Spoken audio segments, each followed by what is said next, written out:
gather resources, fight off predators, and survive the bitter cold in 28 Days Trainwreck Survivor. Welcome everyone to another Sergeant Sentinel video game review. I'm Sergeant Sentinel, and today we're discussing a survival sim called 28 Days Trainwreck Survivor. But before we continue, I want to say thanks if you're watching this video. I greatly appreciate it. Hit that like button if you enjoy it, and share this video and my channel on social media so others who enjoy gaming related content can check it out as well.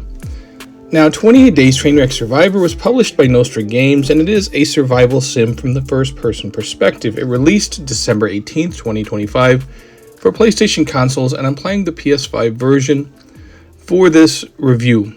Now, disclaimer, I did receive a free review copy of this game from the publisher through Keymailer. Thank you so much. I really appreciate it. Now, the premise is pretty simple. There's been some type of electrical disturbance and all the systems in the train have been knocked out, which requires you, of course, to gather resources, craft certain items to ensure your survival. And while it's called 28 Days Trainwreck Survivor, it's not necessarily going to take you only 28 days because there's certain tasks that you have to accomplish along the way. But fortunately, this game does kind of give you a heads up of certain tasks that you should prioritize. Now, at first glance, this game reminded me of another survival game that was made by a different studio. That game that I'm talking about is The Long Dark, and that game was made by a Canadian studio known as Hinterland Games. So for those of you familiar with The Long Dark, you're going to look at this and go, oh yeah, it's a ripoff of The Long Dark, or it's trying to emulate The Long Dark. But that's not entirely accurate, because this game, while it does borrow some of the themes and elements that The Long Dark uses, it's definitely its own game, and the way it has the survival dynamic in this game structured makes it almost completely different from how The Long Dark plays. Let me explain. The cold is not your friend. And in this game, unless you are sitting next to a fire, it is unescapable. What I mean by that is, if you're in one of the train cars, if you're in a house, if you're in a building, it's not like how The Long Dark provides you with a break from the cold by giving you an indicator saying, hey, this is a windbreak, or you're inside now so it's less cold. No. However cold it is outside is pretty much how cold it's going to be regardless of where you're at, and the only way to alleviate this is by making fires. Now, in The Long Dark, you can just gather wood, and wood is scattered everywhere. It's very plentiful. And you are able to make fires as much as you want. But in 28 Days Trainwreck Survivor, you have to really look high and low for the necessary amount of wood to create a fire, but you also have to look for small rocks. Basically, you need 4 pieces of wood and 4 rocks to make a fire, and it gets to the point where it's extremely hard to find some of them, especially as you go to the outer reaches of the map. So you want to make sure that you stock your supplies appropriately before you go to those outer reaches of the map. And the way they handle nutrition and sustenance is different from The Long Dark in an interesting way. Just as how the cold is a ticking time bomb in this game, so is your thirst. And the more you move around, the more thirsty you get. Now, that's obviously an element in The Long Dark as well, but it creeps up on you a lot faster in this game. And 1 bottle of water replenishes 25% of your thirst. It doesn't really matter how much you run as far as how much gear you're carrying or everything. It seems to be counting down at pretty much the same rate, regardless of if you're carrying almost nothing versus if you're almost completely fully weighted.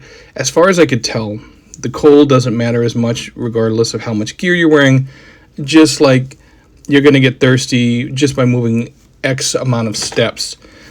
And because of that, it does make it, again, very tedious to have to travel around. Now, also, as you pick up additional stuff, you only have a certain amount of slots. So what you want to do is you want to make sure that you craft items that basically take up, multiple resources to craft one item that are more helpful, but also you want to make sure that you prioritize your space and that you actually build storage boxes in certain areas that you're going to be frequenting, and you leave stuff there that you might need, such as a few bottles of water or some food. The nice thing is that early on you're able to basically find a map that shows you the surrounding little communities and where buildings are. They also show up on your in-game compass, and this helps you to know which direction you need to be heading so that it's not entirely hopeless. But keep in mind, fire is your friend in this game, and the best way forward is actually setting up little,